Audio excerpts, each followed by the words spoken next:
Nā, kei te whakarewa kaupapa a Ngāti Whātua o Ōrākei, e toi tua no ai te kūtae ki te whanga o Ōkahu. Kei te whakamahi te iwi nei i ngā tikanga o mua me te pūtaiao o Naia nei ki te whakatatuki i ngā wawata mō te kaupapa nei. Hei tā Irena Smith a Hakua, kāre e pērā rawa ana te kounga o te wai o te whanga o Ōkahu, ko te wawata taumatarau, kia ora no te kūtai hei kai mā te iwi, o tira kia angitu te kaupapa hei mātauranga mō ngā whakatipuranga. Ko te taura here pupuri nei ngā wawata whakatipu kūtai a Ngāti Whātua. We have 100 metres of this taura, and 80 metres of it will have the spat on it, and then we're going to leave 20 metres of it like this, and that will just sit in the water to see what it collects and how long it takes to just sit there and break down. E tuitui nei ngā mātauranga Māori me ngā mātauranga pūtaiao, hei whakahoki atu te mauri ki ngā wai o te whanga o Ōkahu. It's what Ngāti Whātua Ōrākei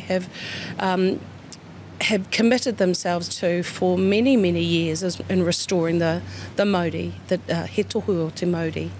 Aha kua ngā mōhiotanga te iwi mō ngā paruparu kua whakauru atu ki roto i ngā wai i roto i ngā tau, ko te mea nui kia whakahokia mai a rātou tikanga mahi ngā kai. Kūtai will be laid for the kaupapa of spat, specifically for that. We're telling whānau that, and we know that the kūtai themselves are actually quite healthy in the bay.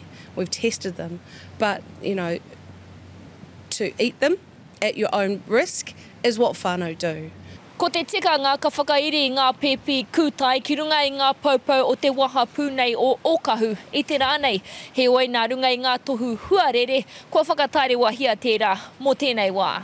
The spat itself is coming from Coromandel, and so that needs to be collected from their mussel lines and then brought up here. So we're really dependent on nature, on te taio, and that's one of the things about working with nature, is that you are there at its whim. He oi ko oti te whakarite i ngā paupau, ko te tūmana ko kataia te whakairi i ngā taura harakeke a te wiki e tū mai nei. A muri i tērā kei roto i ngā ringaringa o Tangaroa, te ahu pēhea. Irena Smith, Te Karere.